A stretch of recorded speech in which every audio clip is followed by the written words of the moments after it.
शनैश्चरः स्वधाकारी छायाभुः सूर्यनन्दनः मार्तण्डजो यमः सौरी पङ्गुश्च ग्रहनायकः ब्रह्मण्यो क्रूरधर्मज्ञो नीलवर्णुञ्जनद्युतिः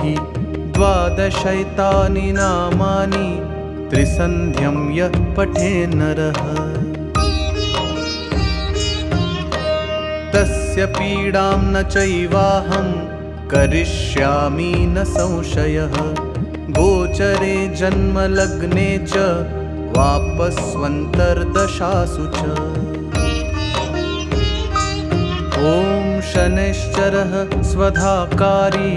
छायाभुः सूर्यनन्दनः मार्तण्डजो यमः सौरी